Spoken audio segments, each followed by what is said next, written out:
Finally, we are here, Notre Dame fans. Lucky Lefty podcast. The Onora boys are in the building. Brought to you by Onora Whiskey, OnoraWhiskey.com. That premium American whiskey, OnoraWhiskey.com. And if you drink, by all means, make sure you do so responsibly. Got to do it responsibly. We see some of your comments and questions that were posted earlier when we were supposed to start at 11. We were supposed to have special guest Kenton Gibbs, who's been on here before, to talk about Clemson and preview the game from Locked On ACC. He'll be with us Thursday at 11. Don't forget, tomorrow at 11, we have the great Corey Minor joining us at the start of the show. So that should be a fantastic show, Left, I'm looking out my window. It was 80 degrees last week, Left. That's right. 80. Do you see what I have on right now? Looks like your in-house temperature is a little colder than that. The ground is covered with this precipitation that only us from the Midwest know as snow. In 1 week, I've gone from 80 degrees to snow, bro. Only the dyslexic weather of the Midwest can take you from one end of the spectrum to the other. I had no problem with the temperature dropping, Left. None. But this snow, this snow brings happiness to my wife, though. Like, oh my God. Like, this is her time of the year, bro. Right? Thanksgiving, Christmas, snow, pajamas, hot chocolate, movies, Christmas cookies. It's about to be festive than a mug around here, bro. Festive than a mug. She probably hears me talking because she's like doing some things. She has these little Christmas house shoes with these bells on them, bro. And like the entire 2 to 3 months of the holiday season, bro, you just hear her walking through the house, no matter where you are. Just ring-a-ling-a-ling. I actually like them, though, Left, if I keep it 100. Okay. I couldn't wear them, but I actually, you know how you like seeing other people happy, but you're not exactly the festive person? Okay. That's me. You know what I'm saying? Like, I'm not the big Christmas person, but I love watching them open their gifts. You mean like you're not into the whole getting dressed up, stockings? No, man. Like matching pajamas, cookies, movies. Like, oh man, no. You're not playing Boys to Men 1,000 times, Christmas carols. Like, I participate because they're so over the top. Her and my daughter. Are you nativity? They love it so much. Say it again. You doing a nativity scene or no? No, the decorations are pretty much internal. Right? Like my dad, dude, he is like full buy-in. Before he got a little sick, my parents would throw a company Christmas party every year. And oh my God, when it was time to everybody to gather around the piano and sing, oh, he was in heaven. He was in heaven. Because my father is a gospel recording artist, quartet singer from back in the day. So anytime Christmas, my father has a Christmas holidays CD. But he has like 8 songs. Like, my man, look. So I'm surrounded by holiday lovers, bro. You know what I'm saying? And I guess I am the bah humbug, the way Clemson is trying to be the bah humbug to the winning season of Notre Dame on this Saturday. That's right. Yeah, they're trying to be that. We're gonna get this dude has some comments on Dabo Swinney coming at you in a few minutes. Ladies and gentlemen, you might want to stay tuned for this. But before we get to that, I'm going to start with Dabo and the matchup. Because I see what Dabo's doing. Right? He's having problems trying to figure out his program. He's pushed a lot of buttons, made changes, lost coordinators, hired internally, hired outside. Went and got Garrett Riley in the offseason. And this is going to lead up to the leftovers. But before we do that, man, CFB Nation presented by Twisted Tea. Hey, I got that in 6 minutes. Audio edibles each and every day. Apple Podcast, Spotify. Lock in. Don't forget the thumbs up. Smash it for us. Subscribe. Hit the notification bell. We greatly appreciate it. Now, Left. He's trying to make this game emotional for his team. He's trying to create an atmosphere of us against the world, Left. He's trying to do it. In doing so, we'll get to it. He went over the edge a little bit. But even after the game on Saturday, when he calmly answered, he started talking about his show after the game when he talks to fans about maybe we need to let some people off the bandwagon. Maybe the bandwagon needs to be a little bit lighter. It's Clemson, South Carolina, man. It's Clemson, South Carolina. Okay? Let me tell you something somebody said to me today. I want to get your feedback. Because I was really just, dude, we had comments after the show that I responded to from Clemson fans that were upset that, we would put forth the comment or question, did Notre Dame break Clemson? They're sub 500 since the pummeling in Notre Dame Stadium. Yeah, I used the word pummeling. That's what it was. In Notre Dame Stadium last year. They came in undefeated as a college football playoff contender and left broken. Went home and lost to a South Carolina team that Notre Dame would, a month later, handle in the bowl game. And if it's not for Tyler Buckner's 2 pick sixes, Notre Dame probably dominates them and runs away.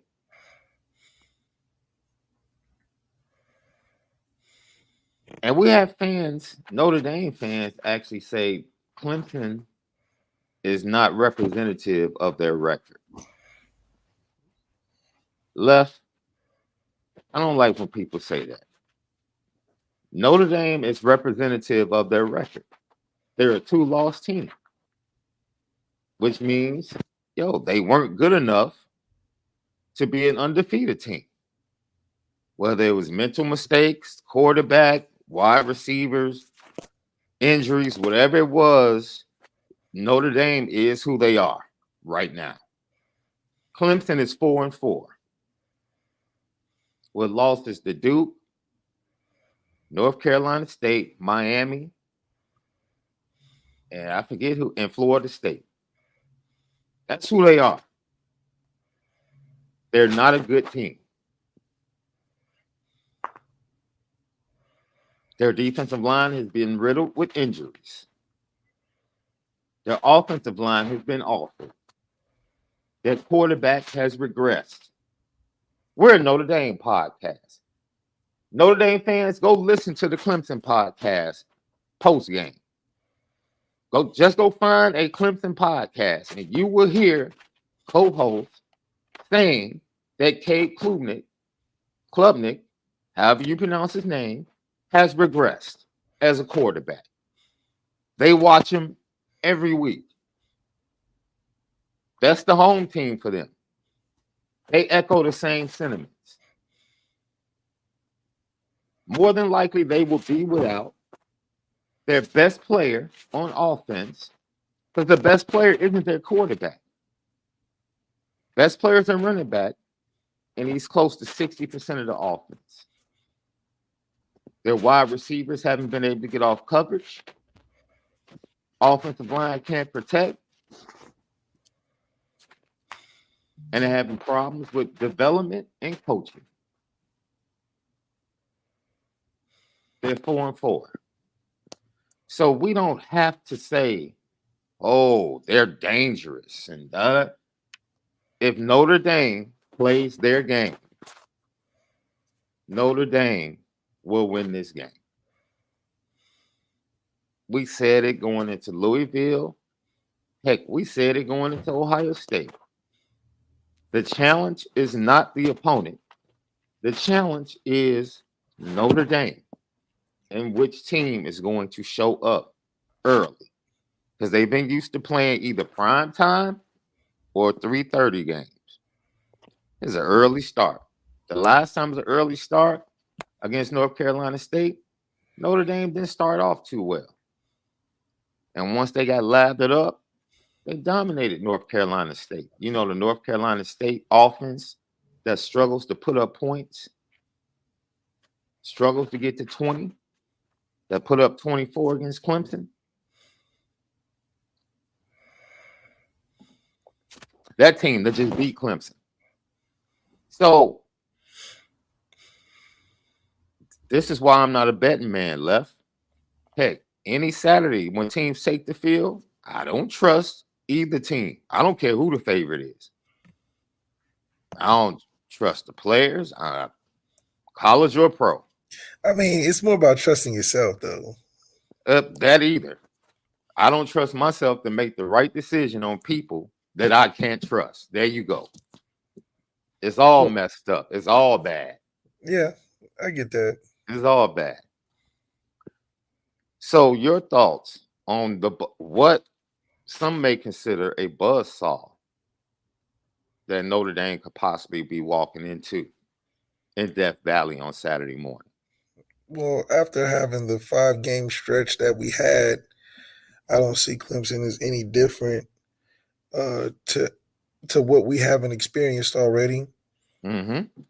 For us, this time around, we're not coming off an emotional, strenuous stretch or primetime game or something with the money really being on the line or something that may change the narrative of our program. This just happens to be another game in the ACC that has an older narrative that is playing against a team that's stock is rising in a lot of cases. I think we have more to play for than they do in terms of their direction is still questionable, whereas to ours is just about cleaning some things up here and there. Just from the way that both coaches are talking, one is more confident in what they got going on than the other.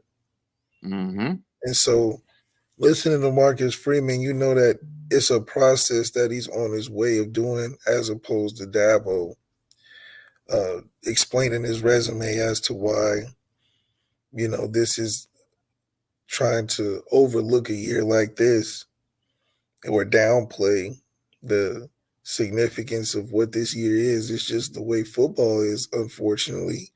What have you done for me lately? So to remind people that you guys have won 2 championships in 7 years, I mean, that was back then. We'll get to that. We're really going to get in on that. I got my bullet points for that. Because, for all 18 minutes. You can appreciate a guy like Nick Saban who has had greater consistency, mm-hmm. but is never necessarily took the steps to not adapt to it. And I think that if he is considered the greatest of this certain era, Yeah. it's hard to, it's just like the Tom Brady effect. Tom Brady taking a pay cut, getting cussed out by Bill Belichick. He's just one of the guys. It's just so hard for you to supersede that personality and look to be treated any differently if Tom Brady's getting treated like that. Yeah. So it that type of system just shows the colors of certain coaches where it's Yeah. like, oh, you're a complainer. Yeah. Now, see, you know, there's a lot of disrespect that's been thrown in the direction of Bill Belichick, right? With the Patriots not playing, kind of going through a similar thing that Clemson is going through, right? And you could say, well, yeah, like you don't have the generational quarterback, you don't have Tom Brady anymore. I had this conversation with my dad, and I said, see, this is the difference between, I said, take McDaniel from the Raiders, for example. He's failed as a head coach every time he left Tom Brady. He hasn't been successful at all. I said Bill Belichick was a multi Super Bowl winning defensive coordinator before Tom Brady was born. Like, we're not about to sit and act like we didn't see or haven't seen Bill Belichick elite coaching.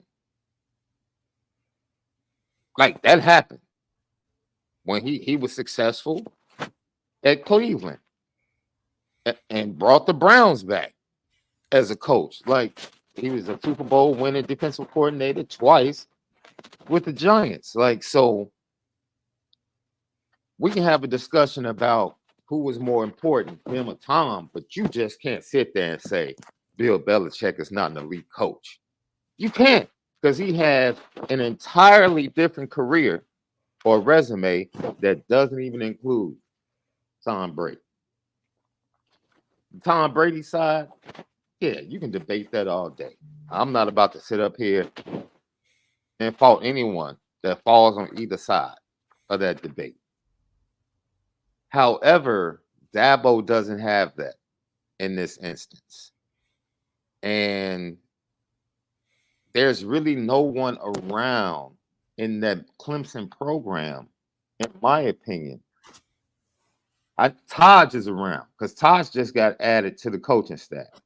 He was part of the broadcasting, radio broadcast, but now he's part of the coaching staff. He just got added recently.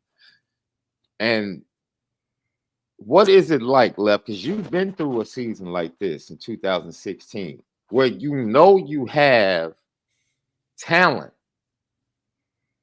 For you, you always said the leadership was totally different. Like, the team was talented, but the leadership that was lost from the year before and how leadership was kind of formed the following year was the big reason for that terrible season in 2016 that ultimately led you to think, yo, I don't want to do this to Brandon. I want to get out of here and transfer down to Florida. Like, is there a similarity from what you guys went through, even though Brian Kelly was able to right the ship, make changes, but, you know, what's the emotions of that? Because you guys lost a lot of close games to teams that you probably felt like you were better than at the end of that season and down the stretch. Yeah, it's just an interesting a unique situation to be in. You realize how much control over your own fate at that point, and how much it really matters to you, as opposed to taking a chance. So being in that position where you can have that two-way option, I think it was just more of me taking an opportunity to kind of refresh from a situation where you've trusted things that didn't quite go the way that you had trusted it as it was supposed to be, and so And being young in that situation is even harder because there's nobody to really talk to about it. Because you can't, how do you rely on either side? I got to, unfortunately, didn't get the greener side of going down to Florida either, but that was almost a harder situation. So um, it's one of those unique situations that you don't train for, like you're training to get better as a kid growing up. You grow up, you go work out every day, you work on your craft, Mm-hmm. but you don't really understand the business of it once you get to that certain level. Then you kind of look like it's not about being the best necessarily, it's just how you fit your role into that. You see what I'm saying? So Mm-hmm. um, it's like the NBA. There's probably a lot of guys that can play the NBA, but a lot of guys grow up being the lead scorer or the main attention guy on the team. You get to NBA, you might be a guy that sits in the corner, but you might last 10 years, like a Mm-hmm. PJ Tucker. PJ Tucker attempt 2 shots in a game, maybe one in a game. A lot of guys that are superstars their whole life, how do they adjust to that? You know, so it's one of those things where I felt better taking a chance and seeing some options as opposed to not knowing how it could go. I mean, I didn't know if Deshaun was going to stay at that point.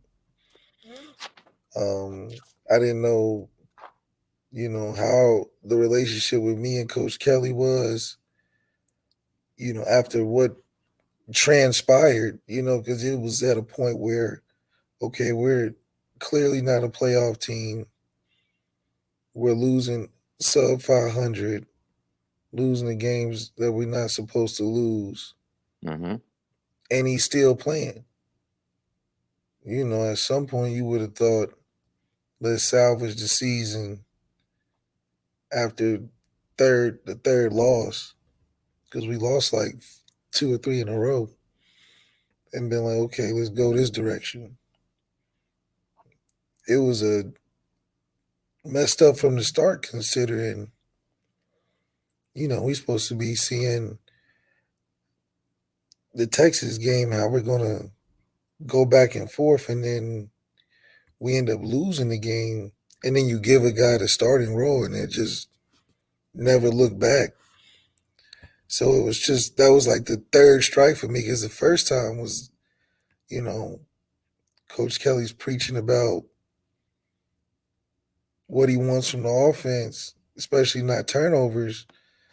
And then it's just me and Ev on the roster, and he's leading the country in turnovers. And I'm like, wait a minute. I thought it was like, if you lead in turnovers, you gotta switch to the other guy. It was just like, I didn't even think they thought I was capable at some point. You know what I mean? So then it was like, damn, they gave Ev the job and he wasn't even at the school. You granted a guy the starting job the second day of camp, and he's fresh off of not even being at school for a whole year. So it's just like tough dealing with that. Then you get a chance to get things going, you get hurt, and then it's just in limbo, and I think that the situation wasn't handled the best, because I still think in 2016 we had a really good team. It was just they were very young, so it needed a consistent leader in that quarterback position, because I mean, both of us were pretty good figures on the team at the time. Mm-hmm. And then I think both of us could have led probably in a better way, but it wasn't facilitated right by the coaches, so it kind of, you know, it didn't pan out how it should have, and so, you losing games and still not getting the opportunity was kind of like, okay, well, what is the next step? If you're not telling me no information on what you think it's going to look like, you're not telling me if he's going to stay or leave, you just kind of being like, well, what do you want to do?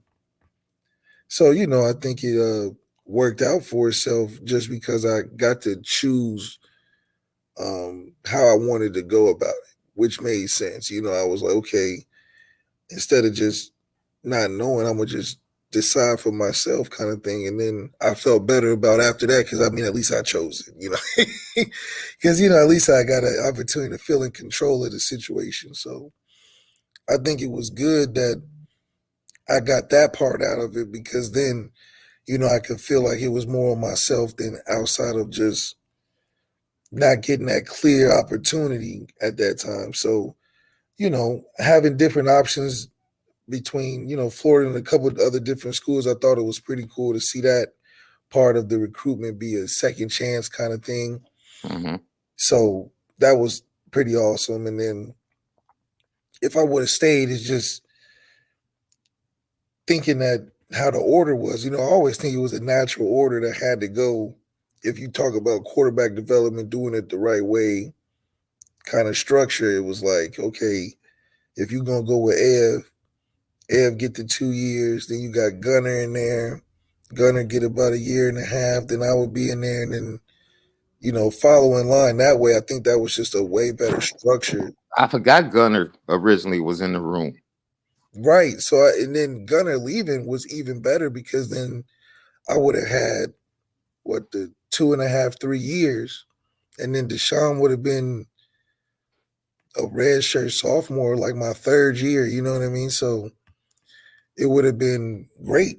I think that process of him growing into that position just from a leadership standpoint would have been better for him, especially going into the league as soon as he did, because it was never a talent thing. You know, obviously it was like things you could nitpick at, but it was just more of a getting thrusted into a position that, you know, it takes a process to really get the hand in the glove sort of thing. You know, if you just got the Whopper Junior hands putting on a huge mitt, it's just hard to control, you know, how you go about operating. So I just felt like, especially seeing it, you gotta really spend time in taking reps and growing into that position. I feel like I've, through all this stuff, had a good chance of doing that with the rapport I had with the other guys. That's why I thought it was going to work so well in 2015, because we really had like some, you know, telepathy going on.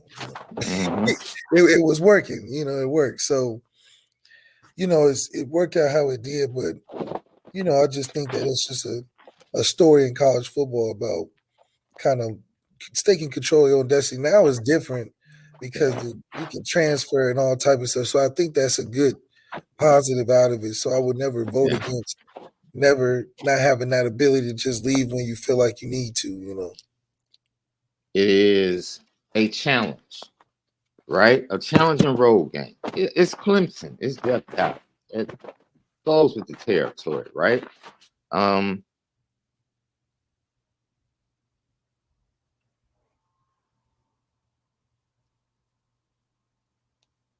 It's not the same, in my opinion. See, the teams that you guys played, even though you guys were talented, their motivation coming into Notre Dame Stadium or facing Notre Dame, teams get up for Notre Dame. Yeah, I mean, it was a great challenge. You know what I'm saying? And I guess teams, they have dominated the ACC, so the other ACC teams probably get up for Clemson. But the Clemson thing has kind of leveled off for Notre Dame, in my opinion. Like the last 2 times they came in the Notre Dame Stadium, they beat them. So they don't have Trevor. Things have leveled off, right? And there is no, you know, fear factor, in my opinion. It is a game of a respected program. You respect what they've done. You respect their linebackers, their defensive ends. Like I said, have been injured. They haven't been able to rush the passer for like 3-4 weeks. And that's going to continue this week. And I mean, heck, our tackles are formidable anyway. So Notre Dame should be able to protect Sam Hartman, who historically has played well against Clemson. So now, no Mitchell Evans, Tight end room needs to step up. We'll see. Wide receivers, Chris Tyree is coming into his own, as Marcus Freeman said. He wants him back for a 5th year. So things are trending in the right direction for Notre Dame in several areas.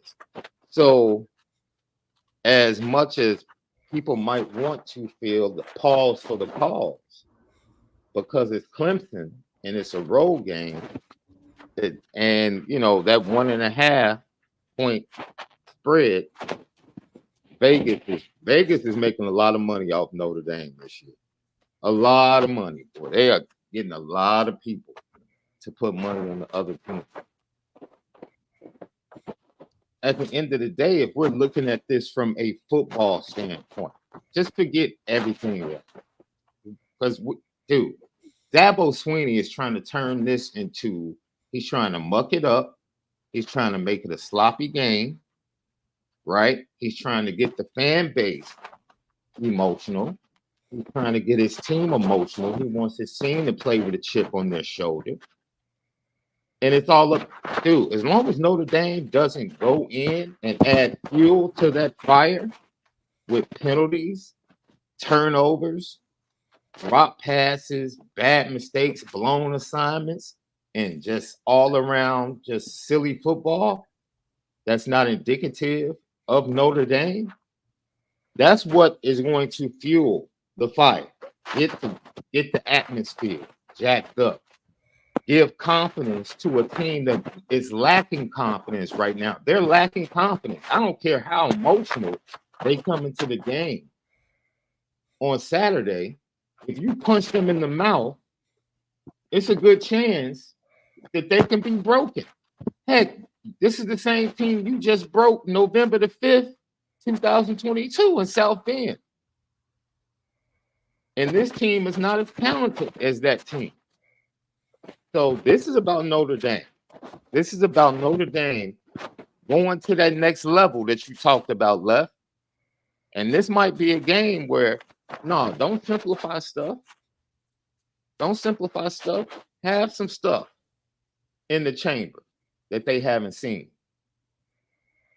Yeah, I think this is a game where we need to be on the offensive, where we're not treating this as if we are in fear of something that they may surprise us with. And I think we have to just keep it for what it is and keep it about what is shown on film. And that this isn't a team that's just going to automatically correct a lot of the things that they've been having mistakes with in one game. Yeah, they might play with a little bit more effort, a little bit more focus, but this still is a team that has shown a lot of inconsistencies, a lot of bad decision making at quarterback. They're not all the way healthy. And Dabo's honest about his evaluation of his team.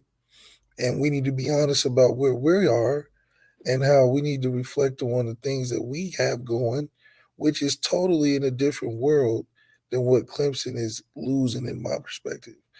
I think we are only uncovering what we can do offensively and how we're getting even better defensively.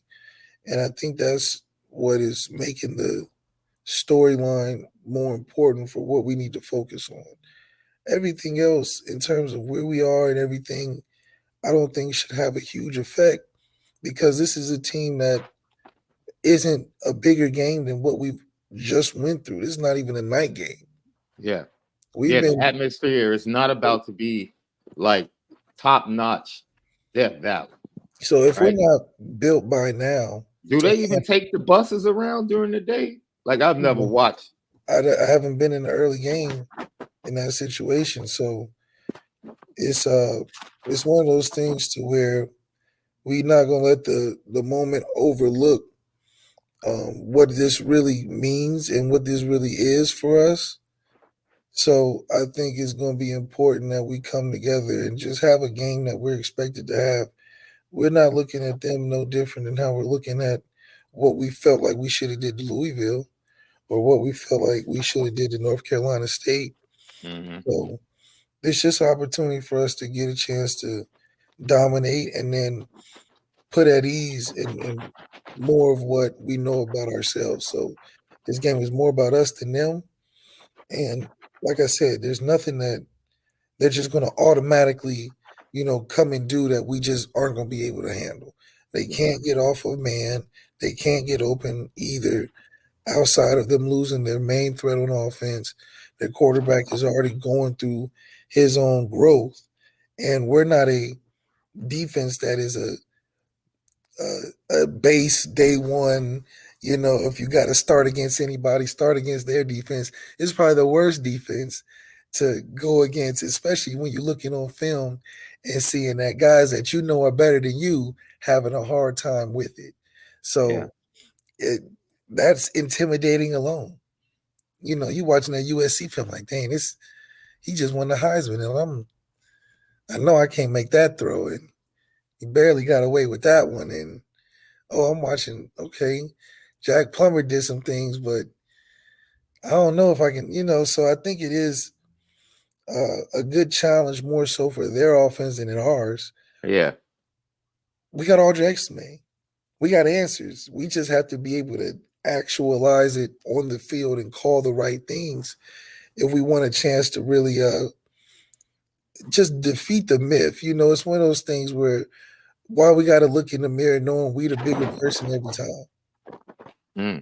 Why do we keep having to reassure ourselves that this is something that we know we can win instead of being so uncertain going into these games? Like, yeah, they present a challenge. They could be the back door. They could be the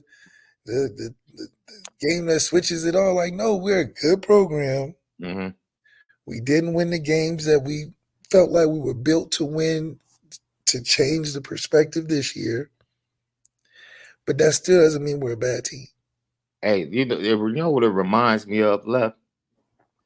There was a transition. Like, you know how you watch NBA games, like you don't turn to them until like middle of the third, end of the third quarter? Like, that's when you really tap in. Unless it's just one of those big games that you want to watch from the beginning. If the Lakers are playing what's a bad team right now? The Indiana. There's a lot of Toronto. Yeah, they playing Toronto. Okay. The if they were playing the Bulls, you'll flip and turn, lock in like fourth quarter, right? See, when the Bulls were good, I could turn at halftime, Left. You understand? Bulls were up 16, 17, 18 and a half, bro. Ain't no need to watch the second half. That's right. Mike on the bench in the fourth. They cruise control in the second half. Like, the first half was the game. That was the game, And that's that next level stuff we're talking about. Notre Dame treating inferior competition the way they're supposed to be treated. Treating Pittsburgh the way they're supposed to be treated. But now, the next step is whether it is a brand like Clemson or a brand like Ohio State, like you said the other day. If you're the better team, man, I don't care what banner Utah lifted this year. Oregon went in there and treated them like they were the inferior team this past weekend. Two great brands. Utah just left the Coliseum with a big win left. Utah has been kind of the bully in the Pac-12 the last 2-3 years, and they just went up to Eugene last year and won. But somehow, some way, Oregon said, yo, fine. Could it be a tough road game? Yeah. They haven't lost at home since pre-2020. I think they lost a home game in 2020, but the crowd wasn't there. All of that's fine. We're the better team. We're coming in here, and we're going to show you. We're going to and there's nothing you could really do about it. That's the next level I'm looking for from Notre Dame. It is a program. We're more talented. We're about to walk in and show you. Yeah, you're Clemson. All of that stuff, dangerous, Death Valley. Yeah, okay, you guys got a chip on your shoulder. Clemson fans came on the show yesterday and in the chat after the show talking about you guys better bring it. We better bring it? Yeah. Okay. I don't think you want us to bring it. Yeah. Because if Notre Dame ugly. Yeah, you didn't see us bring it last week. I mean, I don't know why they didn't check the box score, but for us, this doesn't phase us.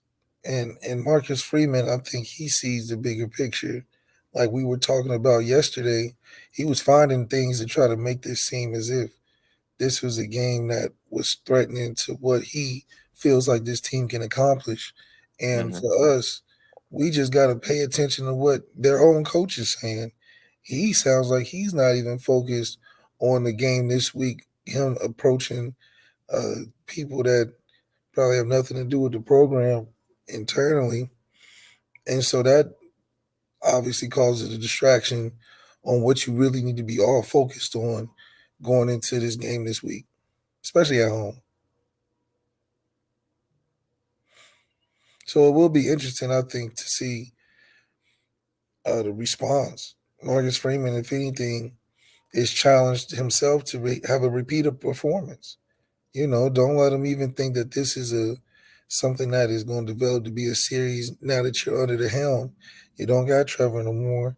Don't got Deshaun no more. And we're going to keep showing you, like you said, you're just Clemson. Like he said, he's just a Clemson. He's just Clemsoning. Or whatever he said. And Notre Dame means the Notre Dame. And if we're Notre Dameing, that means we're putting the proverbial nail in the coffin. And we're going to put this whole championship era to bed once again. It's like the full moon. Every year it comes full circle, and that cycle is going to be completed. We knocked them off of the championship consistency. Now we're going to knock them back to an ACC regular team, and they're going to go on another rough stretch until Dabo decides that, he gets lucky and strikes on another top quarterback. So, this is a good opportunity, whereas similar to how Ohio State probably felt about us. Ohio State probably felt about us how we feel about Clemson. And they had to squeeze that out to squish the narrative that Notre Dame was going to replace them. Well, we're not looking to revive anybody's season. And obviously, anybody that wins against us feels like they got to start doing Gatorade baths and all these press conferences about overcoming so much adversity. There's a lot as a purse holder for us to lose in any circumstance. So beating Clemson is just another notch. Them beating us is, I guarantee you, Dabo is going to have a whole speech on how everybody doubted them, everybody this and that, and they find ways to win, blah, blah, blah, blah, blah. But we're not going to give them a chance. Go into Death Valley and do what we're supposed to do. And shout out to Halloween, Yeah, they just started showing up at the front door, bluff. That's right. That's right. Yeah. You got the big candy bars this year or what? The missus, she took care of it this year, bro. She took care of it this year. And hey, for them to be out in this snowstorm, bro. Hey, salute to hey. And I like, they've been coming in packs. That's what I like. I don't like those solo kids out on the streets by themselves. All right, if you're going to send your kids out and you're not out with them, make sure they're in the pack. Make sure they're in the pack. I might do chocolates today left to celebrate. Not celebrate, but just, You know, I don't want to get into that whole thing, but Yeah, we can get into it. You know, I'm a Mr. Good Bar, Twix, Reese's. see, Mr. Good Bar is different. What do you mean by that? Because last year we had Golick on, Mike Golick Jr. on today, a year ago today. He gave his top 5, which I totally disagreed with, but you know, but I'm a chocolate lover, so That's right. you know he So do threw you like those Skittles. exotic chocolates? Like, what is your chocolate lover level? Is it you like the standard chocolate, or you like the exquisite box chocolates and stuff? Oh, bro, like I'm a Godiva fiend, bro. Like Godiva hot chocolate, Godiva the turtles. Like, yeah, you know, top notch chocolate, Van Cliff's, all of that. Yeah, I love, you know, like I would go in my mother's because my mother is, I get it from my mom. My mother will always have like boxes of chocolates around. I would, you know, how as a kid, you don't know which one has the caramel filling, or so, you know, you might waste a couple of pieces trying to find the right piece. That was me. My mom used to be like, who's eating all my, because she's a huge turtle fan. That's right. So she's like, who's eating all my turtles, all my caramel filled chocolates? Like, yeah, that's me. That's me. So yeah. I just, you know, pray for safety today. That's all. That's really what it's about. Did you see Conway say that women have ruined Halloween for kids? Because it's no longer about the kids. It's all about, you know, adults throwing parties and how we gonna come to the NBA games and how we gonna come to this and how we gonna come to that. He was like, dude, what are we doing? He was like, the holiday is for the kids. And I was like, you know what? It is. I think it may be more attention paid to the adults than the I mean, kids nowadays. if we talking about it, it's always been catered to the adults. That might be well within your parameters there, sir. And you know, if I think a lot of what we've tried to make the holiday is just counter to what the holiday was made from. Mm-hmm. And so, you know, when you're venerating and celebrating stuff, you gotta know what you're celebrating. I think nowadays it's been influenced by so many different things. This is like, I just feel like every year it gets a little raunchier, a little more. Like for instance, drop my lady's son off to school. Okay. You know, it's Halloween day, Yeah. costume day. Everybody You comes get to school. dressed up and like, yeah. Every single kid has some ghoul demon black costume on. Every See, single back one. in the day, it was all about the superheroes for us. I mean, but it was no variety. I'm like, you dressed up just like everybody. I was like, did y'all all plan to dress the same thing? Fam, it was like at least like 3 or 4 Optimus Primes in my Never seen class it. as a Never seen shorty. it. You know what I'm saying? Somebody else was like Spectre Man. I know that might be before your time, Left. I'm sorry. Spectre Man. Then it was like 4 or 5 G.I. Joes.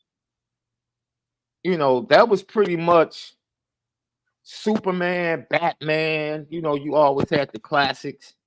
All you see You know, now is goblins and ghouls. word? That's it. What's wrong, man? Goblins and ghouls and serial killers. That's it. That's all you saw. You didn't See, see that goes to show that you didn't see it's no fun, like no hot dogs, you know, no funny cotton, no none of that. It was yeah. ghouls, goblins, and serial killers. I'm like, oh my goodness. Mm. So, you know, it's rough to look at, but it's, you know, it's what you choose to entertain yourself with. I think it always got to be conscious of it. I was talking to a baby girl, and she was, you know, because I'm sure they have like different sets and things around campus or what, you know, and in LA. And you know, I'll chop it up with her a little later. She wasn't feeling it. Like she's dressed up before and done things, It but ain't her like thing, fun. It's like you got to go out there and really like try to like, I don't know. that's what's up. Jay Henry said his little one was Elmo. Okay. See, That's what I'm saying. Like, I don't think kids can. I don't think can kids really connect to toys now. Kids are like 5-year-olds asking for like iPads and electronics, and no one's asking for actual like figures. And you know, I think when I got to like the teenage years, that's when wrestling really exploded. Dude, the wrestling ring came out with all the all-stars of wrestling, and you had to collect them.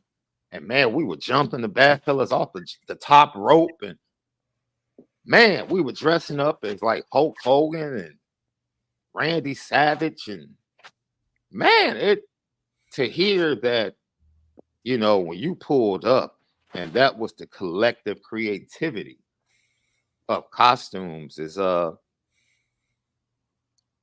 that's kind of disheartening, man. yeah, man, it definitely is not what I in terms of went to school with. You know, we tried to mix it up, try to have fun with it. So I think the more the less I paid attention to it, you know, it's just the more I've noticed when I started looking around, like, man, it's changed over the years, but that's how it goes. Let's get through. We have one super chat. We appreciate you, Patrick Barnes. Love the podcast. Keep up the good work. Thank you. We are super chat back heavy. Get at us. Get at Questions, us. comments. We appreciate you. Joseph King said, "Hey, Sean, it's time to join Baby Girl in Southern California. I'm from East Chicago, Indiana. What's up, Joseph?" That's right. Yeah, he's like 15, 20 minutes from me. I know the feeling. Live in Cali now. LOL. Hey, soon and very soon, Joseph. That's right. You can believe that. I got Jason Smith referring to our early conversation, called me Scrooge McShawn. And he also says, SD, I will have to see that onesie. It would never be a onesie. Never. Never. I do get a Santa Claus hat, though. That's right. Every year. I get a Santa Claus hat. LL question of the day before we go over to our conversation on Tyler from Spartanburg and Dabo Swinney and some other things in college football. What's the best food day? Thanksgiving or Christmas? What's the best food day? Thanksgiving or Christmas? Let us know. I'm a Thanksgiving guy, Left. Okay. For selfish reasons. Man, look, when I tell you, Left, you had at some point, because I'm sure like your grandmother and I'm sure they're, man, the sweetest in the world, bro. Like we've had conversations about what they cook, everything. My mother is the absolute. You're talking about a lover of human beings and just the sweetest person in the world, bro. She literally makes every man in our immediate family. That's like me, brothers, cousins, uncles, my father. Every man for Thanksgiving gets their own personal sweet potato pie. Like she literally makes like 10 to 12 sweet potato pies, bro. Every Thanksgiving. And then Christmas, she makes me my own carrot cake. So I'm kind of torn, but it just always seems like Thanksgiving tastes better than Christmas. I don't know why. Yeah, I mean, Thanksgiving always tastes a little more. I think a little better because more people, in my opinion, come together Thanksgiving than Christmas. But maybe that's Mhm. All right, so right now we're gonna transition. Left has to transition to the car. He's doing that right now. And once again, Apple Podcast, Spotify, YouTube, smash the like button, notification bell, leave your comments, subscribe. We appreciate it. Lucky Lefty Podcast. I want to give a personal thank you to all of our supporters. Um, for those of you that don't know, and I'm sure most of you have heard by now, I was diagnosed with a cancerous tumor in my throat back on May the 7th. I had to do 7 weeks of extensive chemotherapy and radiation simultaneously. Um, feel great, responded well. Everything is looking wonderful, feeling wonderful. But in the meantime, we were about to make the transition with the podcast audio from the Irish Breakdown feed over to CSU Nation. We had this big plan for launching and doing things. And me and Brian had the summer show that we do on Saturdays. And we were supposed to do that and promote and everything. And everything got on to the wind once my diagnosis came down. So, for those of you that have stuck with us and locked on, because we had a crazy schedule during that time, tremendous support from Brian Driscoll, Irish Breakdown, tremendous support. Malik, you know who people are in your life during times like that. And Left and I became tighter than ever. We became like brothers. And his prayers, his support, Cam McDaniel, CJ, some of the guys like I do. Um, I'm talking about just personally reaching out, praying for me, checking on me constantly. Uh, didn't expect that. Didn't expect the type of love. Um, Sean DeGray, who I met while reporting on Christian during his senior year, communicating with me and saying that we love you and Christian sends his love and all that type of stuff, man. It was fantastic. But my apologies. Of course, it wasn't purposeful. That and because of everything screwed up our summer schedule. We would be on maybe 3 days one week, 4 days the next week, 2 days some weeks because to be honest, guys, I couldn't do it. I didn't have the energy. My voice was messed up, and somehow, some way, you guys stuck with us, and we greatly appreciate that. Now, I thought about that today, and I'm just in a season going into this holiday season. I'm in a great space of thankfulness just in life. And you guys understand that when you go through something like I've just experienced, life becomes, your perspective on life becomes uh, severely changed. And let's just say the things that I worry about. I'll give you guys this tidbit, man. It's funny, right? Because usually um, my wife is here when I do the show, right? Especially in the morning.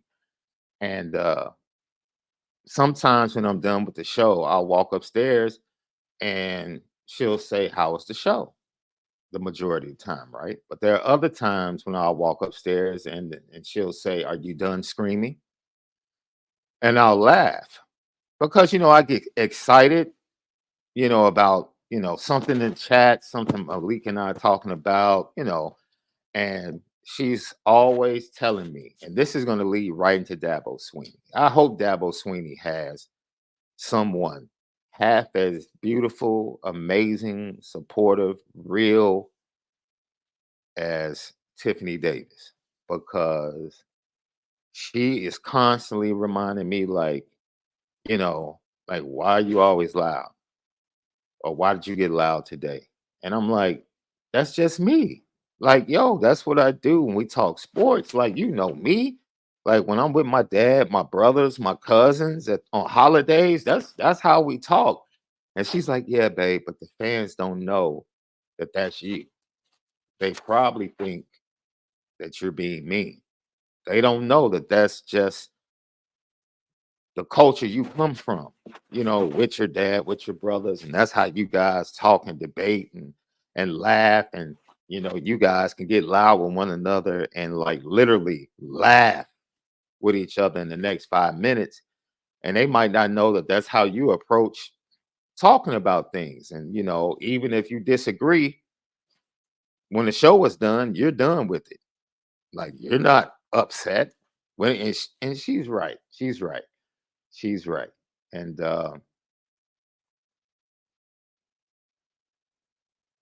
like I said, man, you guys are phenomenal because the chat is always lit. Like, and that's the culture I come from when talking Notre Dame sports in general. Just, yo, I get excited when there are differing opinions. That gets me hyped, right? And my volume picks up. And you know, I've had people say that, you know, post show, like, Sean, man, you know, you arguing. I'm like, man, I'm not arguing, man. I just get excited when we're talking, especially when we're talking Notre Dame, especially when we're talking Notre Dame. So we appreciate you guys so much. We're finally getting locked back in, and the switch over to CFB Nation. We didn't have the launch we wanted to have. We didn't have the launch we really wanted to have for the website that we had planned because I was dealing with things. But um, we appreciate you guys.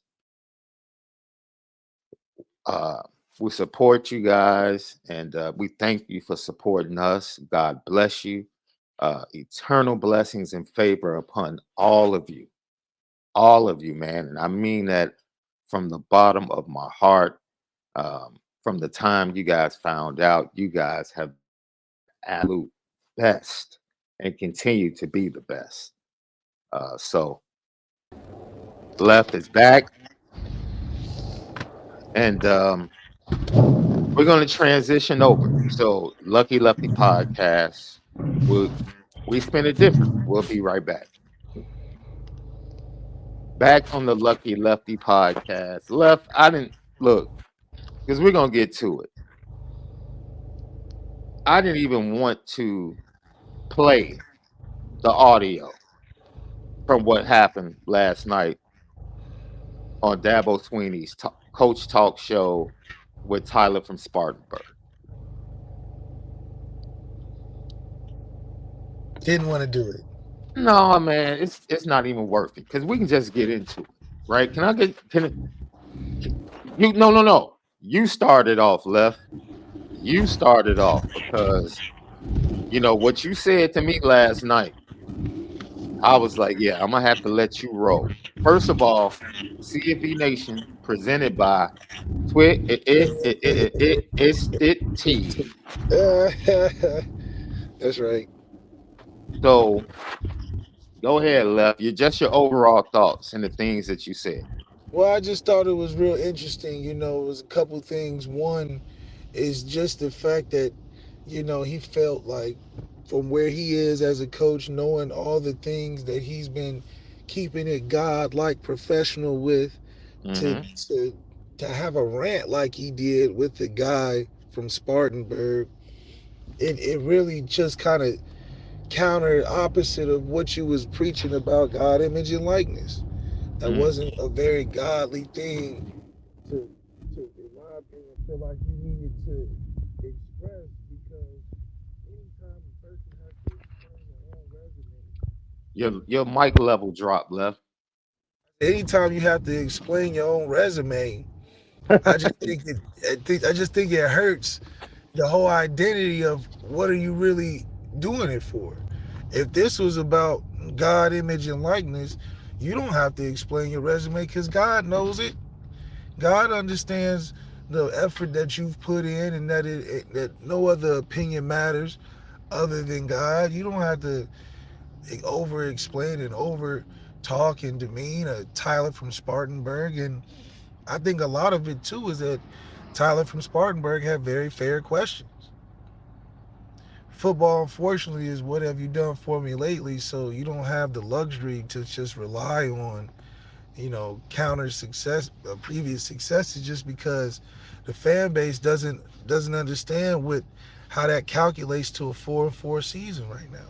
It's a fair question, but I do think when you start talking about that money, see, you start talking about them funyuns. Good old God image and likeness turns into the angry mega pastor Joel Osteen when that plate doesn't come around real full. You start. I just want to say that comment because text threads back and forth. Cam McDaniel was in on it too.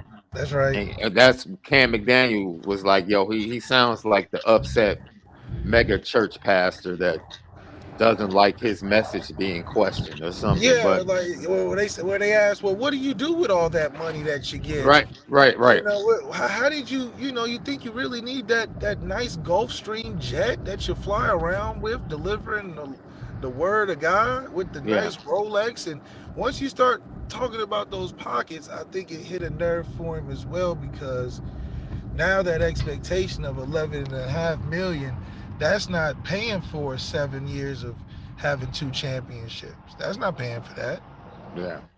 And so when that is a question, it then comes in question your focus, which I think is a human natural characteristic for a guy who loves to talk about him literally having nothing, working his way up from the mailroom to making himself a head coach when nobody believed in him.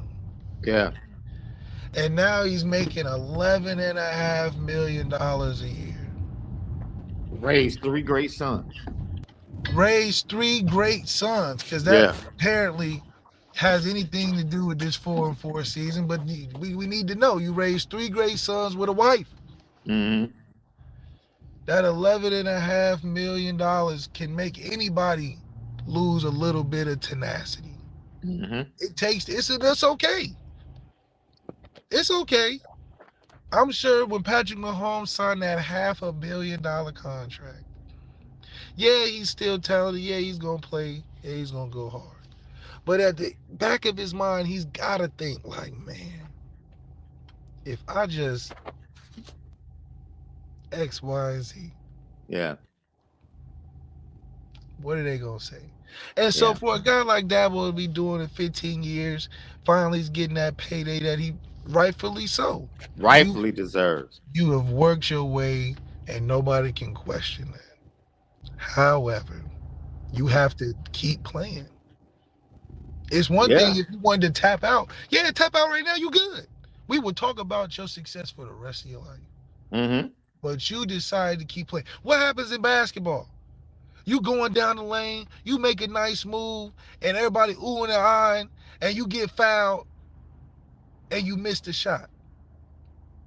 If you don't say nothing, what happened? They keep playing. Don't complain about you getting fouled. Call the foul. Mm-hmm. Because if you don't call the foul and you keep playing, they're not gonna talk about, oh, you got fouled back then. So for Dabo Swinney, when you driving down the lane, you making good plays and you get fouled, call it. Then we can rest. Yeah. Talk about you can shoot your free throws. We can discuss. Yeah. We can address it and move on. But you decided to keep playing. So now we gotta judge the rest of your game. Yeah. We moving on. It was a nice move. You missed it. You didn't call no foul. We down the other side of the court. Yeah. So I think it's just a matter of, okay, yeah, you are very well respected, rightfully so, Dabo. We will never take away from you. But if you're going to continue to go, you can continue to be criticized, just like Jimbo Fisher. He found out after he had that Jameis run that he still can get criticized. And he went through his temper tantrums about all sorts of things. And now he's back in the position of climbing back up. That's just a way to do it. And I think if you want that legacy, then quit while you ahead. That's the only thing I can say. And then you don't have to worry about people questioning why you getting paid X and Y. You saying this your last year, cool. Left, I'm going to say something that might sound controversial to some people. It might upset some people, you know?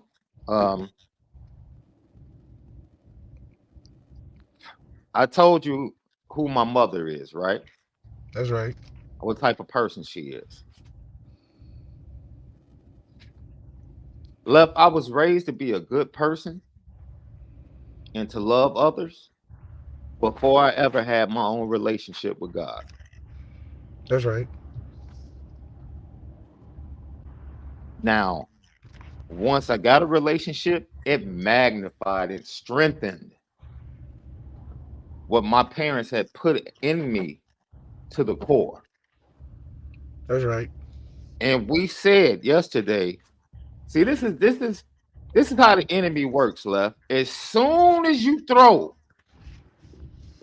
that shield out front, here comes temptation, dude. As soon as you boldly put it out there, like, this is who I am, this is who I stand for, this is what, dude, that all of that, this is college football, recruiting, that's fine. If that's who you are as a person, of course that's the foundation of the program, because that's who you are. Guess who else has that same type of foundation in a different way? Deion Sanders. That's right. Guess who else has that same type of foundation in a different way? Marcus Freeman. 3 men with Christian values, totally different people. I've yet to see Marcus Freeman in times of trouble, and he's had a few of those moments in his first 2 years. I've yet to see him throw his shield out there, bro. In the midst of not getting help in the NIL space, transfer space, frustration, being questioned after a home loss to Marshall, a home loss to Stanford, he didn't go that route. And see, there are people like, oh, I really appreciate Dabo just being, that's fine. But understand, when you throw it out front like that, temptation is coming. And That's Tyler from Spartanburg was temptation. That's right. And you didn't come across that good. Yeah, he Dabo bit the Swinney. cheese. He bit the cheese. You didn't treat Tyler from Spartanburg, because Tyler from Spartanburg might have, he hurt your feelings. That's right. That's what he did. When he questioned you possibly being arrogant, when he questioned your $11 million, you told that young man, you're not gonna talk to me like I'm 12. Hold on. That's some deep stuff now. You letting us into your psyche, and we don't need to be in there. That young man ask for all that. He didn't say anything to you that should have made you feel inferior. Because when you start going through your resume, that's what was coming out. Be like, oh, I do this with young people for a living, dude. I've been doing it for 20 years, Left. It was like, I didn't like it, but I'm going to say this on his behalf. I hope he has people around him that are not willing to rub his back, clap for him, encourage him, and say, that's right, stand up for yourself. No. He needs people around him to let him know right now, and I think somebody had a talk with him last night, because he came to his press conference this morning and was very much like, yeah, I probably should have handled that differently and been a little nicer. Yeah, you think? I mean, that's whenever a coach does that. Brian Kelly has similar situations where he's gotten little long-winded in responses unnecessarily, but I think that's attrition to him questioning his own sustainability at that position, where he's got to boost himself up to say, I did do that. I am who I say I am. I just am going through something for a short period of time. So a lot of that, he was probably feeling that pressure from that. Man, I am I'm trying to figure it out, do it my way, and it's not coming across. And I know that the fans are feeling the heat, but that's something that happens. You feel that regular stress of college football coaches. That's You just aren't accustomed to it because you've been spoiled riches. as someone that's accustomed and has been in similar positions. That is, because I have no judgment towards him. I Right. just It's know just simply nobody's beyond reproach in this industry to where, nobody's beyond reproach. and he You are at a point where you should say like, expect it. how dare you question? Yeah, Yeah, he's like, how yeah, dare should you question me? yeah, I'm the championship guy around here. If you, and then it's almost yeah, like he's like, if you get rid of me, who you gonna get? yeah, That's what it came yeah, across from. It's like, you want 2 championships in 7 years, you ain't gonna about I am who I am. yeah, yeah. And I look, you know, I don't want him to change. Like, be that dude. If you want your program to be a beacon in college football championship and be a beacon for God, then that's fine. If you're going to continue to not use the transfer portal and not do NIL, you already said you were going to quit if players got paid. That's been happening. So I'm waiting for your resignation letter.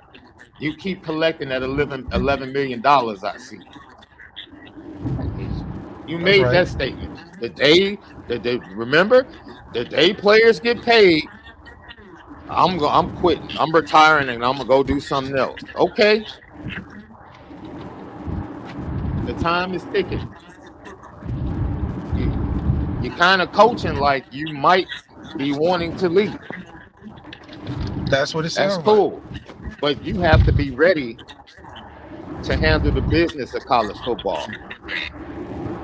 And trust me, that business conversation with Clemson is going to happen. The same way in 2016, that business conversation took place with Brian Kelly in the administration. Oh, you better believe the Clemson administration is going to have a conversation with Dabo Swinney this offseason. They're gonna give him the one time out, golden ticket to go ahead and refresh everything. And we're gonna only talk to you about this the last time. That's it.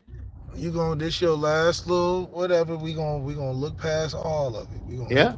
hit the refresh button, and we need to see that Clemson of the 7 years ago you keep talking about. Can I talk for a second? Can I That's right. talk that? Can I talk that Notre Dame for a second? That's right. Let me talk it for a second, Left. Because he said they had 2 championships in 7 years, right? And he listed all the accomplishments and said nobody else has done that other than Alabama In Georgia. and Georgia, right? Right? And you still don't have the amount of pressure that Marcus Freeman has. It's Clemson. You have 2 championships, and the pressure on the crown that you wear still is not as heavy as Marcus Freeman or as heavy as the crown that Brian Kelly wore.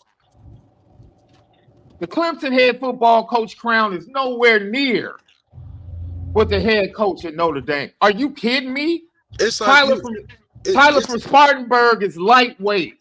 That's right. That's right. Come do that over here with Notre Dame fans. That's like you win a championship at the Pacers, and then you trying to talk about you're not the Lakers head coach. The Lakers head coach got to go through way more. Way more.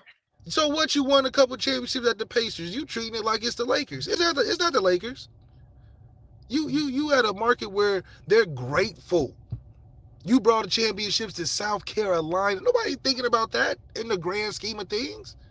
No. Marcus Freeman is under a bigger gun, and he hadn't even had 7 years to attempt to get 2 championships. You won 2 championships in 7 years, and the Clemson brand is still not as big as the Notre Dame brand. Y'all just got a bigger slide through y'all whole facility. Y'all just got a water slide through y'all facility. That's all. I had to talk my Notre Dame stuff, and I hope Clemson fans are watching this. That's right. This dude talking about the pressure and who else are you going to get? Man, that crown is light. That crown is nowhere near as heavy as Nick Saban's. That crown is nowhere near as heavy as Kirby Smart's. Is nowhere near as heavy. Hey, Brent Venables, your ex-assistant that helped you win the 2 championships, probably has a heavier crown at Oklahoma than you have. You trying to make it seem like that Clemson job is, dude, those people aren't going to fire you. Clemson's never going to fire him, Left. They will have a parting of the ways, if anything, Left. That's it. They will have a mutual parting of the ways, if anything. It'll be mutually agreed. Yeah, absolutely. Clemson's never going to fire that dude. He's going to, quote unquote, step down. They're going to try to send him off to green pastures. They're not going to fight. They got a lot of respect for you, Dabo. You acting as if Tyler from Spartanburg was Stephen A. Smith trying to question you down on national television or something. Like you had to fight or argue for your job on radio. Dude. For what? And so what? If Clemson fans have become spoiled, it's because you started it. That's right. You gave them 2 generational quarterbacks. You gave them tons of NFL picks, first-round picks, 2 championships over Alabama. When you start something, it's like having a girlfriend or a wife. The best piece of advice I got was from my grandfather 2 days before I got married. He said, son, what you do the first week, be prepared to do for the rest of your life. Basically, the way you start with her, you start off with all these gifts, flowers, and all of that. You better keep doing it. And see, 4-4 is not what they used to. That's not what the fan base is used to. A possibility of not going to a bowl game, which is very possible. Because it's very possible Notre Dame walks in on Saturday and smacks you around. It's very possible Notre Dame does that. And after that, it's very possible that you don't get the 6 wins on the season. And you don't go to a bowl game. Matter of fact, as Clemson, since you ran down all the accomplishments, I wouldn't even take a bowl game if I won 6 games if I was Clemson. What? That's right. It's beneath them. It's beneath we're Clemson. We're not going to that bowl game. It's beneath them. It's beneath them. That's how they tell it. That's how they tell it to me. So, Left, man. Look, I'll let you talk.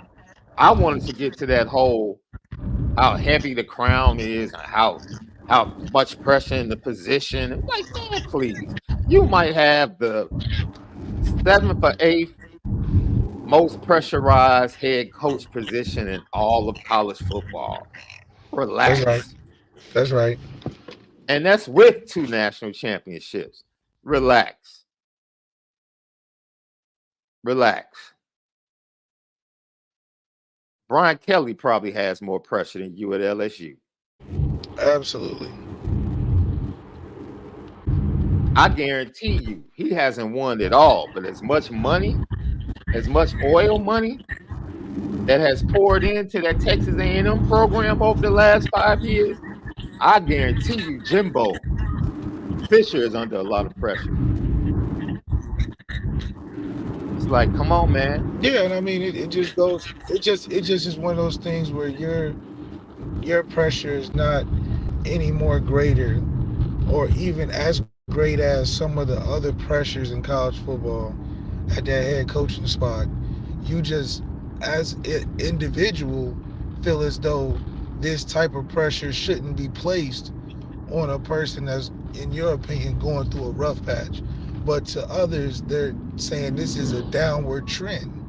And I think that also caught you a little, nicked you a little bit, just because the downward trend suggests that you have really hasn't had a great job building the program back up since what you were at your peak. And any Hmm. case, if somebody suggests that, that perception is a lot harder to beat because that's over some time. So even if Yeah, you were to win a little bowl game or get to squeeze something out at the end, they're going to be like, okay, well, next year's got to be way better.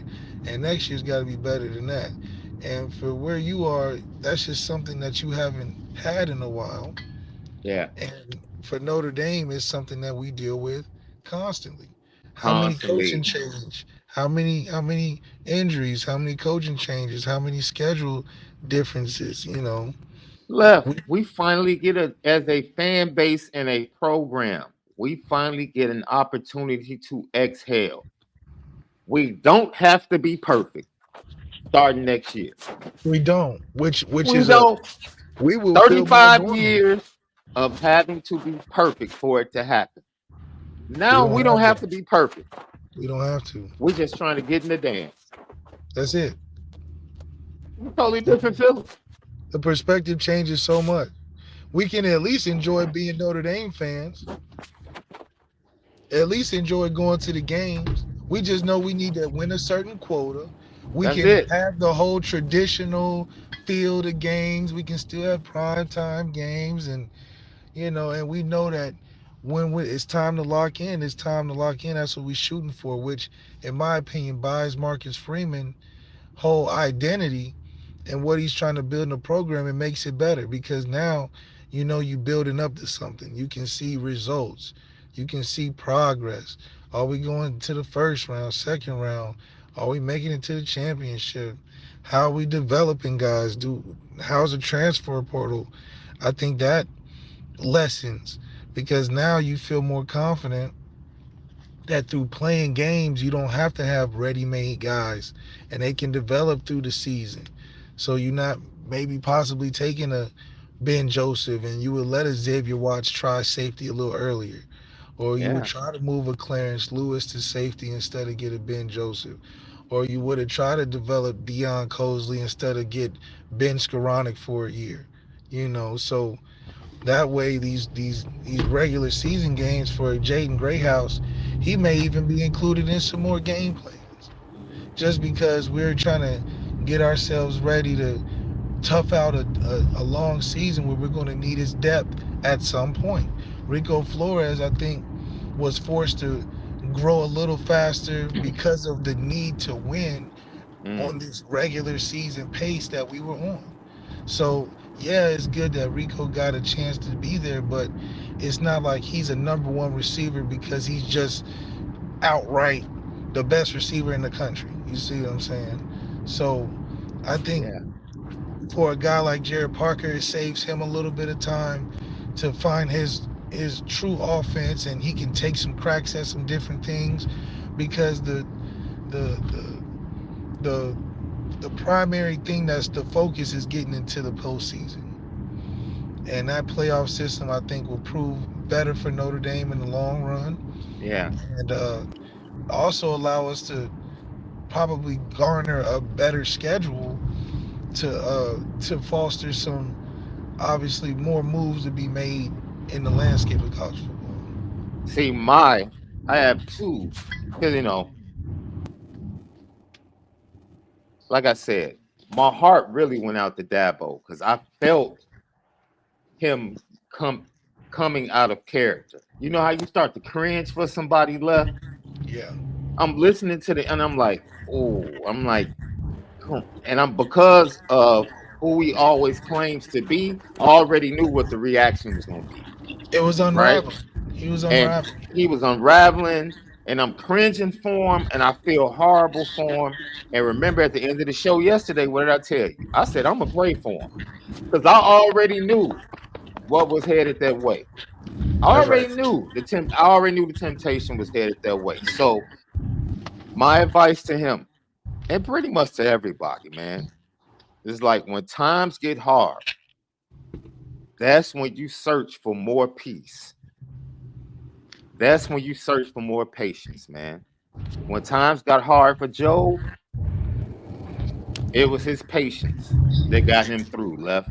He lost everything, Left, and he stayed patient and trusted. And look, Dabo, if you believe that you know how to build a winning program and continue that, hold fast to that, stay patient with it, and trust it, bro. Nobody else can tell you what to do with your program. That's fine. But don't come out of who you are. Find that peace, man, to hold on to it. Because if you don't hold on to that peace, I promise you, life will bring you something that can take you out of your skin. And we'll end up getting another situation like Tyler from Spartanburg, man. That's everybody, man. Like when things start falling and unraveling and it seems like things in life are going crazy or haywire, man, that's when you become, in my opinion, become more grateful and thankful for the good things you do have, man. Because I promise you, man, as soon as you think it's the darkest hour, that sun is coming up. That's right.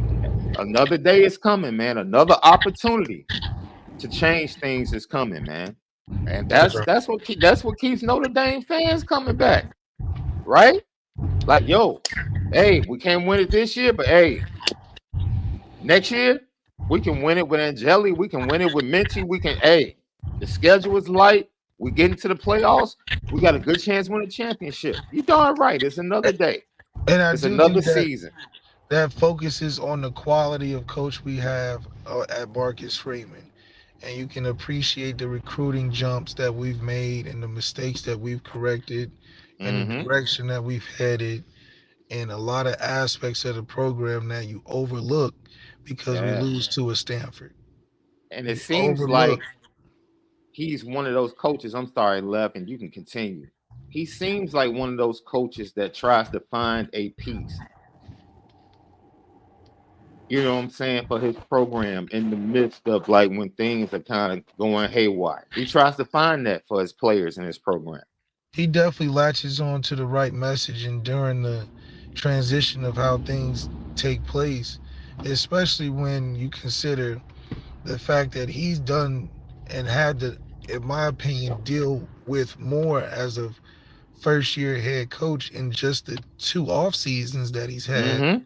than Mm-hmm. probably more criticism than Dabo has during any stretch of those championship years or even in that 7 year period. So we talk about levels of things. That's is different levels of things. And so for a guy to go through all of that, you can only imagine it's going to make it greater later for him. That's why I'm like, if he by year Now, 5 wins a championship, he has to retire. Where else could he go coach? the coach that actually breaks the streak. Like where he couldn't go anywhere to like he would overqualify for just about any program outside of like USC maybe and Alabama or because it would be like Like you actually won at Notre Dame.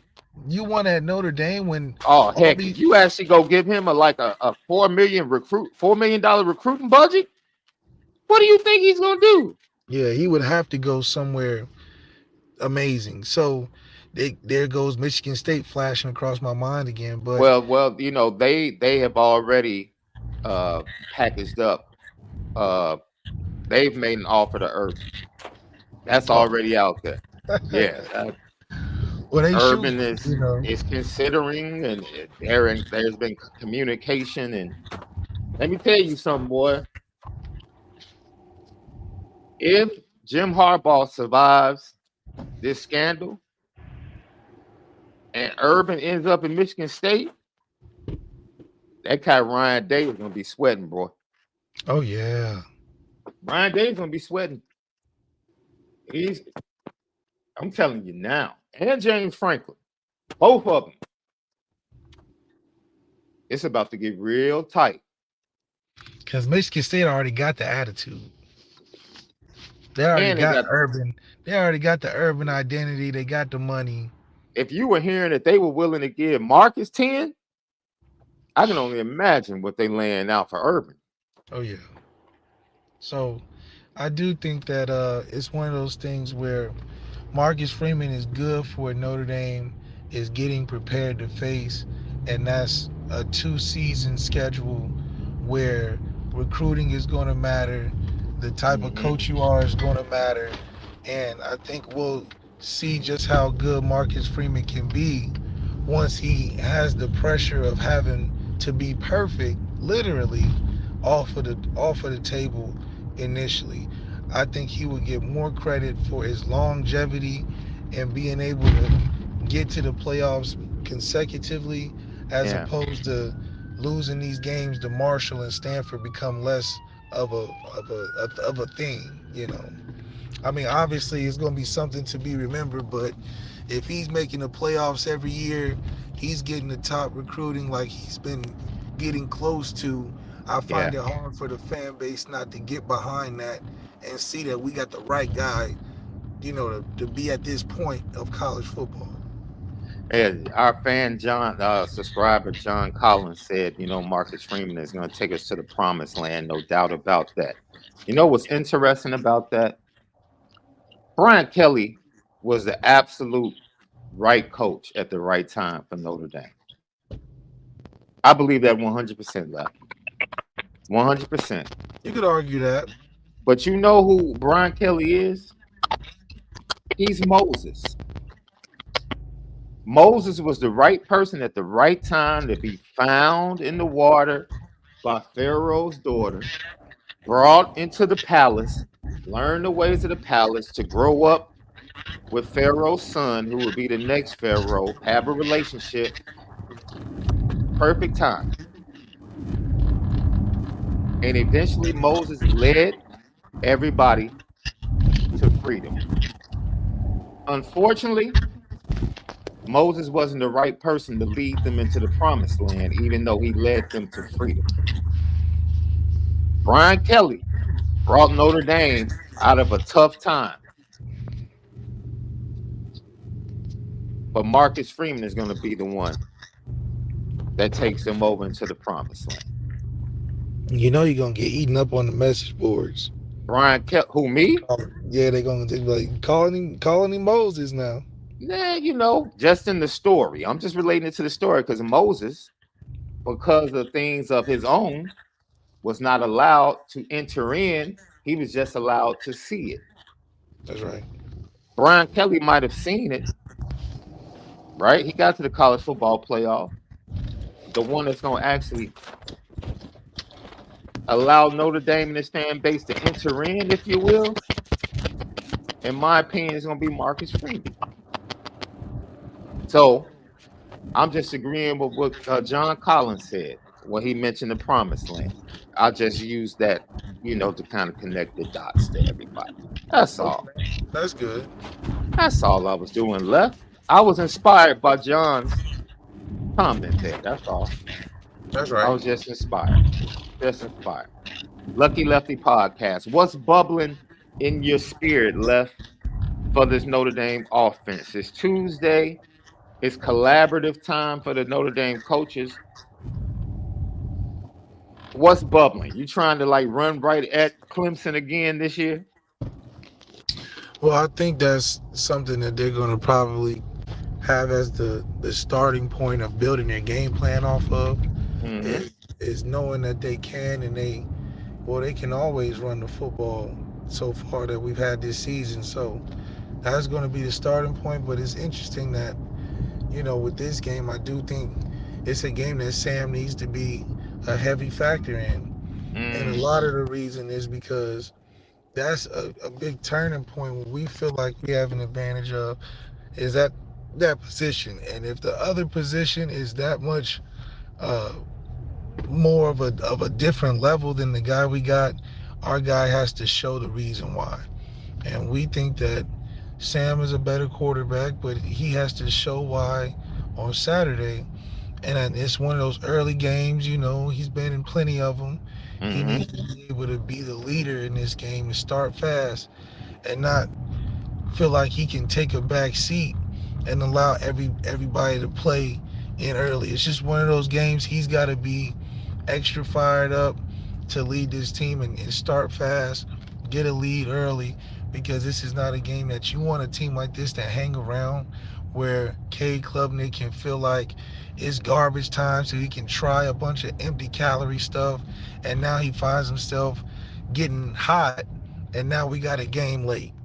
You see what I'm saying? So Hey, I think Sam is gonna rock out because Sam, you know, at Wake Forest, that's the majority of their games, early starts, dude. And you know, that's right. even when they played Clemson last year, it was a 11 o'clock, 12 o'clock kickoff. You know, Wake That's right. Forest, maybe he had to get used to these prime time games because at night.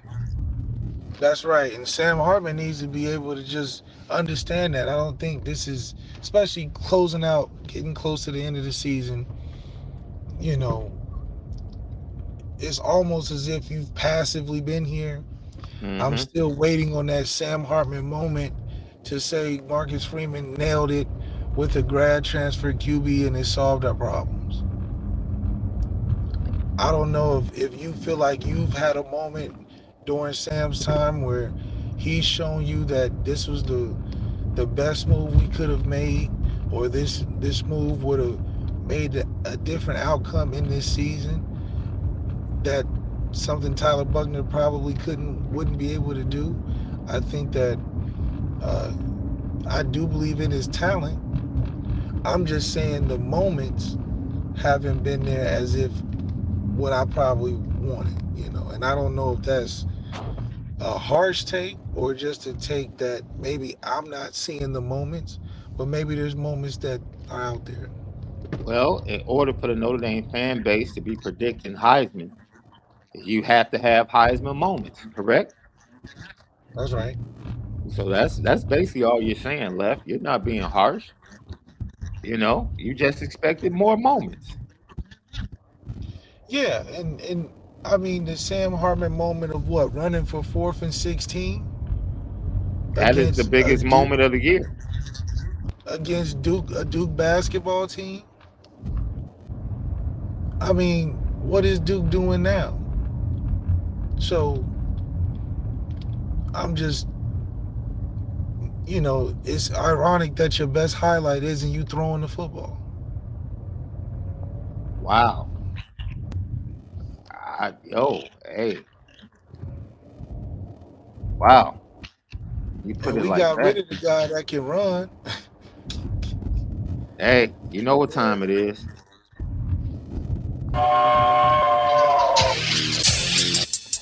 Petticoat, petticoat, petticoat, Junction. It's time to get petty Oh, we did a good job executing. Are you upset with something? and fire up the Petticoat Junction train. I just don't like you. You don't? No. What is today's pettiest story? Petty Junction.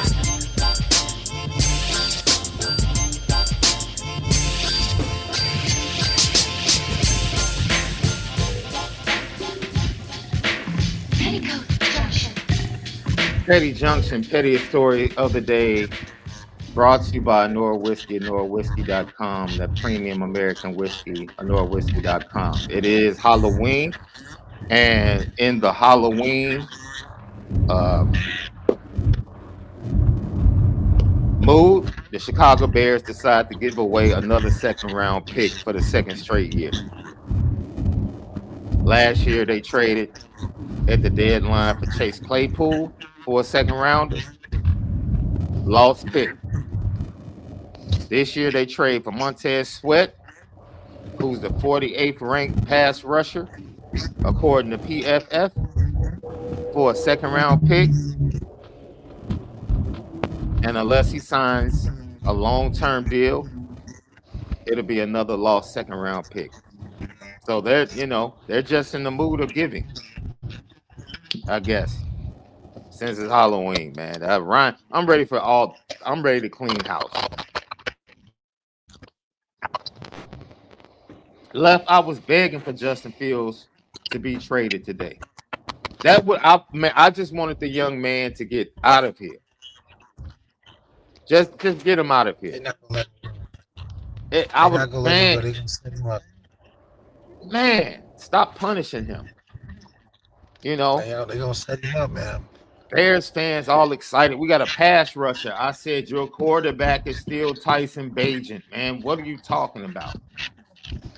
After this year, we might not see Justin Fields resurface until he has a Geno Smith career, man. They gonna put him on the shelf, man. Bro. They gonna put him on the shelf, man. Hey, man, you might be right. Let me put somebody else on the petty train, because James Harden was traded to the Clippers. Y'all still the second team. And dude, I don't care how many moves the Clippers make, dude. How much money and how the new stadium looks. The Lakers still bigger than y'all. Man, no one's thinking about the Clippers, man.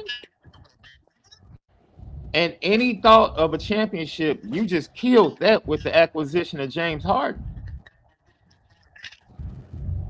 James Harden teams don't win, man. They don't. They just don't. Yo, Steph is on one at the beginning of this year, bro. Yeah, 42 last night against New Orleans. It's got to be magnets in the basketball. This man is. It just doesn't. Shooting has been around for so long. He's got to be doing some type of some spiritual things, man. Man, he has a relationship with that net, boy. Man, it's not. I believe it's not realistic. What he did to your boy the other night, Dylan Brooks, what he did to him, I should have put him on the petty train for, and then the run down court, holding his head like, oh my God, that was crazy. Come on, it's like he's out there not trying or something. I'm like, is this still the NBA or what?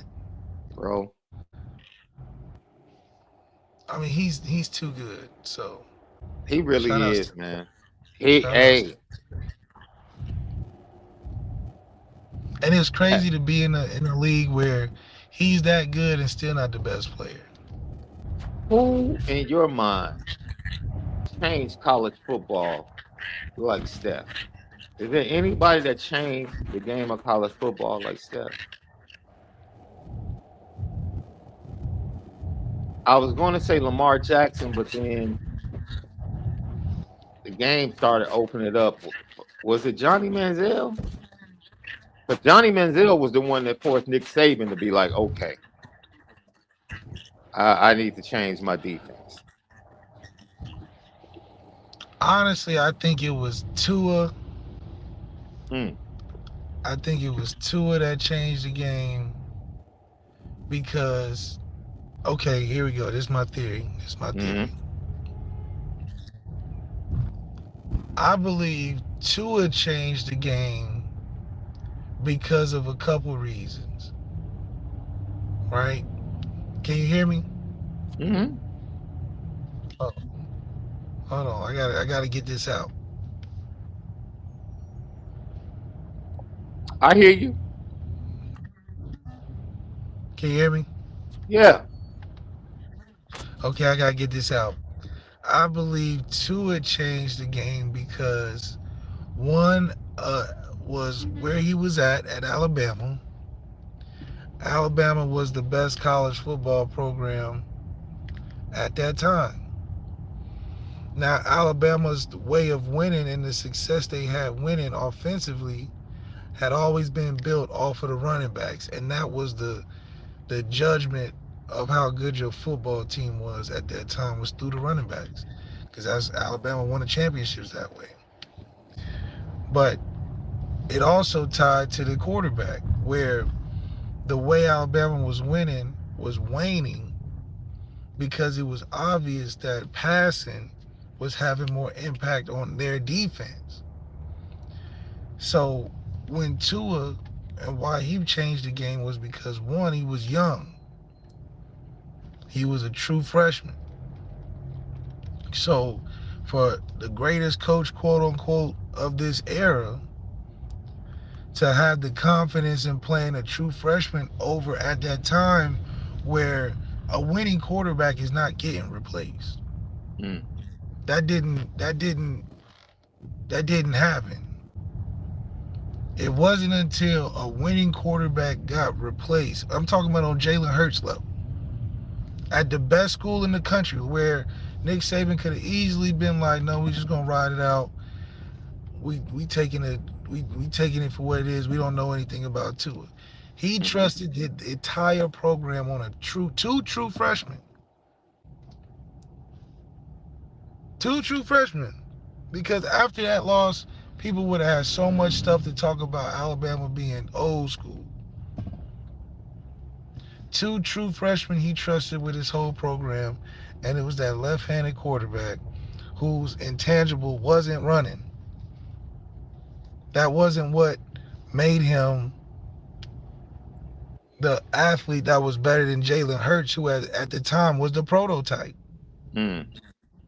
Cam Newton, you go from Cam Newton to Jameis, and then you get to Jalen Hurts, which was like a smaller Cam Newton, but could, a little more refined. It was transitioning. Tua broke the mold because of his youth.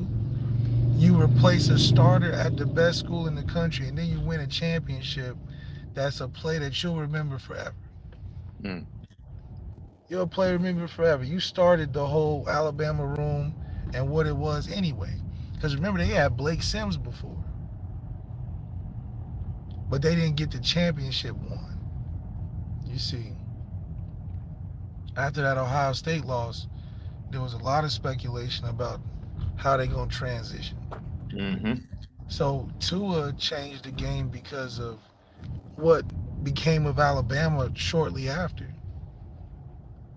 And how everybody at that point was like, oh, it's green light. We got to start playing these young guys. What did Clemson do the next year? Replaced the 15-2 starter that was more similar to their Jalen Hurts. And college football never was the same after that. Never looked at it that way. Let us know. What do you think? Who has been the Steph Curry of college football? If you feel there has been one or hasn't been one. Lucky Lefty Podcast. All right, Left. Tomorrow morning, Corey Minor joins us at 11 o'clock. And then on Thursday, Ken Gibbs, who was supposed to be on with us earlier today. We had to move the show back. He joins us Thursday at 11:30. So we have a great week of content lined up for you right here in the Lucky Lefty Podcast as we get ready to dig into this game a little bit more the closer we get to it. Notre Dame Clemson, noon kick, Death Valley on Saturday. For Left, SD2 Mics, have a great evening. Hope your kids are safe. Everyone be safe. If you're going out, be responsible. Don't drink and drive. Uber if you have to. And get home safely, man. We appreciate you guys. And we'll see you tomorrow with Corey Minor right here on the Lucky Lefty Podcast. Make sure you spin it different.